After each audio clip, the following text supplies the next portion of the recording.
उसमें ये नहीं देखा, अपना और पराया नहीं देखा जाता। तो हाई कमान हमारी पार्टी हमारे ऊपर विश्वास कर रहेगी तो फिर अपना और पराया कौन होता है इसमें।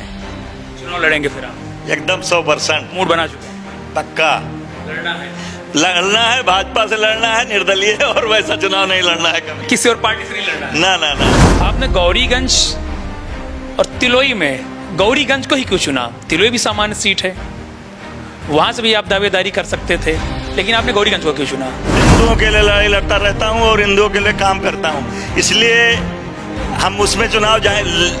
अगर ऑफर भी आया तो हम चुनाव इसलिए नहीं लड़ेंगे क्योंकि हिंदू वर्ग जो है 2-4-10 जिलों का है, सम्मान करते हैं, वो हमको गाली देंगे कि एक छोटी सी राजनीति के लिए जा करके घुटने टेक दिए। आप चुनाव जनता के प्यार जीते हैं फिर डर पैदा करके? क्योंकि आरोप लगता रहता था कि बंदूक और लग्जरी गाड़ियों से आप काफिले से निकलते थे, लोगों के अंदर डर प्राप्त हो जाता था, तब आप वोट दे देते थे। अगर समाजवादी पार्टी की तरफ से आपको ऑफर आता है कि चुनाव लड़ जाइए, तो फिर राजेश विक्रम जी का क्या निर्णय रहने वाला है? अमेठी का इतिहास रहा है कि राजनीतिक जो समीकरण वो बनते हैं, अमेठी में दिल्ली का भी बड़ा हस्तक्षेप रहता है अमेठी जिले में, लेकिन चूंकि 2027 में अमेठी का चुनाव होना है तो उसको लेकर दावेदारों की संख्या बढ़ती चली जा रही है। और बीजेपी की बात करें तो हमेशा आपने देखा होगा कि भारतीय जनता पार्टी में हमेशा दावेदारों की जो लिस्ट होती है बहुत बड़ी होती है, बाद में होता है कि एक नाम फाइनल होता है, उसके 2-3 बार नामांकन होता है, फिर मनाने का सिलसिला शुरू हो जाता है उन दावेदारों को, और लोग मान भी जाते हैं। ये एंटर भी बहुत महत्वपूर्ण है अमेठी जिले के दृष्टिकोण से भी और राजनीतिक दृष्टिकोण से भी, क्योंकि मैं आज ऐसे शख्सियत का इंटरव्यू करने जा रहा हूँ। अगर जगदीशपुर विधानसभा की बात की जाए तो अगर गाँव का जो छोटा सा बच्चा है, उम्र के बच्चे से भी अगर आप इनका नाम पूछेंगे तो वो बता देगा कि कौन है। तो हमारे साथ मौजूद हैं जिनके नाम का टैग भी लगा है, हिंदू हृदय सम्राट। तो हमारे साथ, आप जैसे मैंने आपको नाम का टैग बता दिया तो आप समझ गए होंगे किसका मैं इंटरव्यू करने जा रहा हूँ। तो हमारे साथ राजेश विक्रम जी हैं जो मौजूद हैं और इनसे मैं आज खास बातचीत करने जा रहा हूँ। सबसे पहले सर आपका स्वागत है। धन्यवाद। सवाल ये है कि सबसे पहले सुनेंगे आपका हिंदू हृदय सम्राट और फिर आगे आपका नाम आता है राजेश विक्रम। तो ये हिंदू हृदय सम्राट कहाँ से आपका नाम पड़ा? ये तो हमारे क्षेत्र के लोगों ने मेरा नाम रखा है। हमारा जो काम है, सीधा हिंदुओं के ऊपर जब अत्याचार होता था तब हम उनके साथ हरदम खड़े रहते थे, कंधे से कंधा मिला करके उनकी पूरी मदद करते थे। इसी कारण जो है हमारे क्षेत्र लोगों ने हमारा नाम ये रख दिया होगा। एक नाम और है, रॉबिन हुड कहा जाता है, तो रॉबिन हुड नाम कहाँ से पड़ा? मेरे निकनेम मैंने देखा कि आपके समर्थक है लगातार रॉबिन हुड कहते रहते हैं। नहीं, मैं रॉबिन हुड में तो मेरा नाम नहीं है।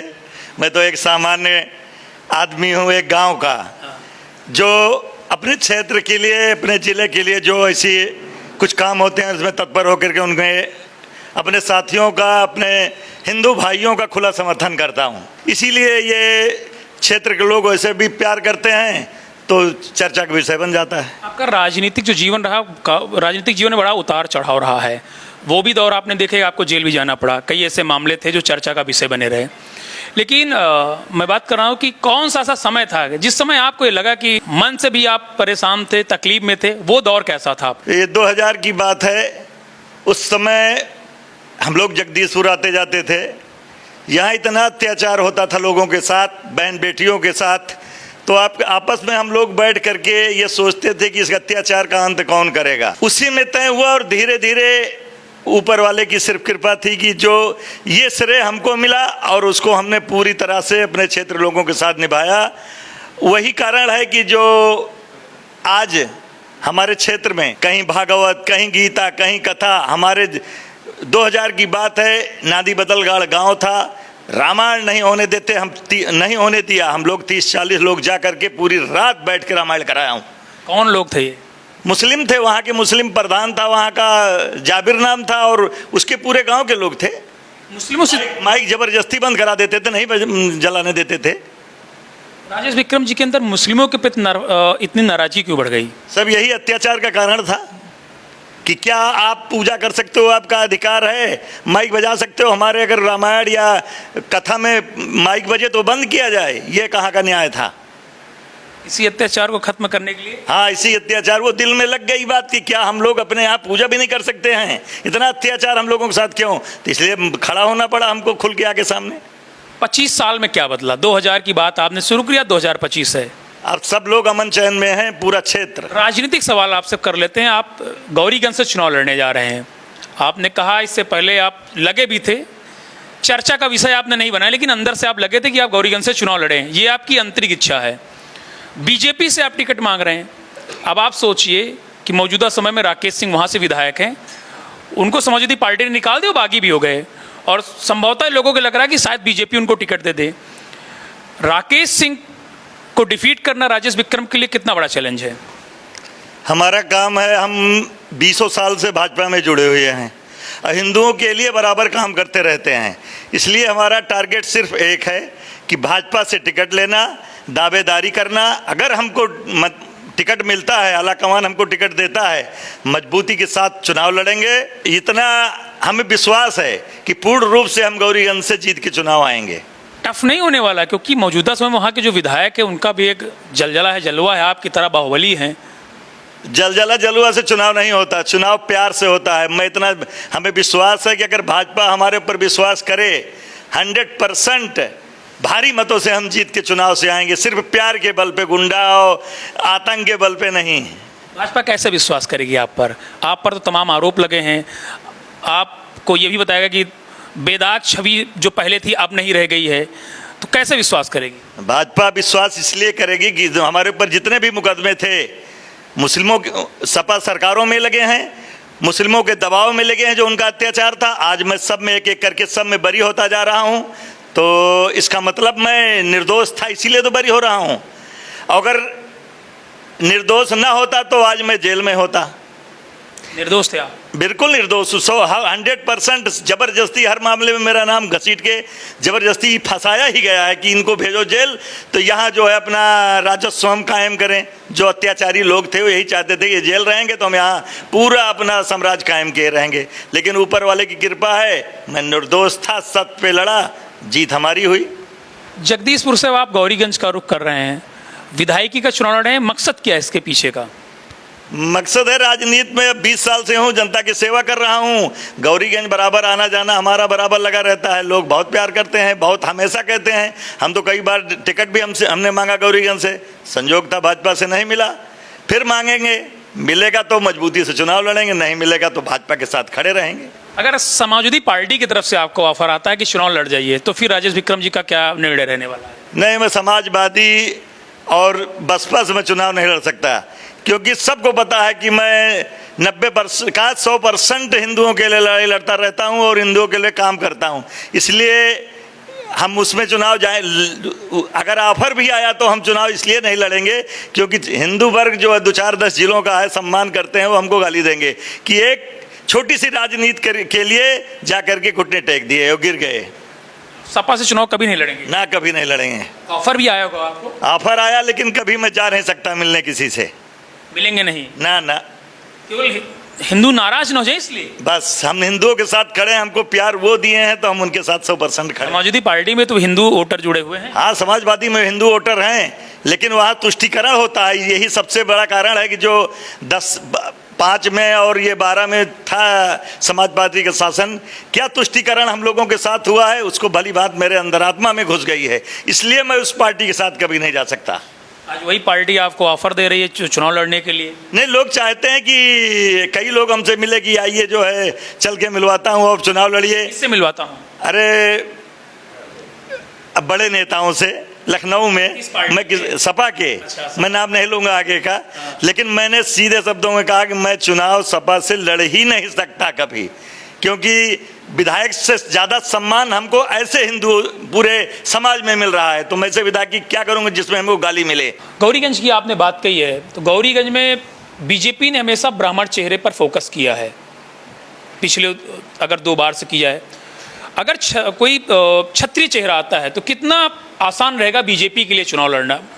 क्योंकि अगर समाजवादी पार्टी से आप देखते रहे, राकेश सिंह जब भी चुनाव लड़े हैं, समाजवादी पार्टी चुनाव जीते हैं, बीजेपी से जो भी ब्राह्मण चेहरा रहा डिफीट ही हुआ है। क्षत्रिय के लिए कितना आसान रहने वाला अगर कोई क्षत्रिय चेहरा आता तो? क्षत्रियों ने पहले भी वहाँ जीत दर्ज की है, गौरीगंज में भाजपा से ज़्यादा तेजभान सिंह ने कई बार जीत दर्ज की है, और हमको पूर्ण विश्वास है अगर किसी क्षत्रिय को टिकट दिया गया तो बहुत मजबूती से चुनाव लड़ेगा, बहुत ही मजबूती से चुनाव लड़ेगा और चुनाव जीत के आएगा। अच्छा, क्षत्रिय अगर टिकट पाता है वहाँ से? हाँ, 100%। समाजवादी पार्टी का, अगर समाजवादी पार्टी ने किसी ब्राह्मण चेहरे को टिकट दे दिया तो फिर कैसा समीकरण रहने वाला वहाँ पर? तो लड़ाई बहुत टफ होगी, बहुत ज़्यादा टफ होगी। अच्छा, पूरे अमेठी की बात की जाए तो इस बार 27 का माहौल कैसा नजर आ रहा है आपके दृष्टिकोण से, क्योंकि आपको राजनीति के मामले में अनुभव ज्यादा है, तो क्या दिख रहा है इसमें समीकरण में क्या परिवर्तन होने वाला, जिस तरह से अखिलेश जी पीडीए का फार्मूला अपना रहे हैं? पीडीए का जो है नारा माननीय अखिलेश जी ने जरूर दिया है, लेकिन पूरे समाज को, पूरे जनपद को ये मालूम है कि जिस दिन सरकार बन जाएगी फिर तुष्टीकरण की राजनीति शुरू हो जाएगी। और इसलिए वो जो 10 साल तुष्टीकरण की राजनीति लोगों ने झेला है ना, उसमें दोबारा कोई जाना नहीं चाहता। राजनीतिक करियर कैसा आपका रहा? हमारा राजनीतिक करियर बहुत अच्छा था। हमने 2005 में जेल में रहते हुए चुनाव लड़ा, जिला पंचायत सदस्य का चुनाव हमारे भाई जीते, प्रधान हमारी भाभी जीती और प्रमुख मैं बना। इसलिए अभी तक हमने जितने भी चुनाव लड़े हैं हमने कभी डिफीट खाई नहीं, और जनता का इतना प्यार मिला है कि जो पब्लिक वोट था, कभी हमने 5000 से नीचे जिला पंचायत का चुनाव नहीं जीता हूँ। बाकी प्रमुखी के चुनाव तो खैर ये तो मान लीजिए काउंटिंग का होता है, इसमें तो जीत मिली ही है। इसलिए मैं जानता हूँ कि एक बार जनता के बीच में जाऊँगा तो हमको भरपूर प्यार मिलेगा और भारी से भारी मतों में लोग हमारा सपोर्ट करेंगे। आप चुनाव जनता के प्यार जीते हैं फिर डर पैदा करके, क्योंकि आरोप लगता रहता था कि बंदूक और लग्जरी गाड़ियों से आप काफिले से निकलते थे, लोगों के अंदर डर प्राप्त हो जाता था, तब आपको वोट देते थे? डर से कोई वोट नहीं देता, वोट सिर्फ प्यार से मिलता है। उनके साथ खड़े होकर के हम 5 साल लोग चुनाव लड़के घर चले जाते हैं, हम चुनाव जीतने के बाद चाहे प्रमुखी का हो चाहे जिला पंचायती का हो, 5 साल इसी जगदीशपुर में बने रहते हैं। हर कार्यक्रम में हर परेशान व्यक्ति के साथ खड़े होकर के उसकी मदद करते हैं। यही कारण है कि मैं जहाँ से लड़ूं जनता पूरा सपोर्ट हमारे साथ देती है।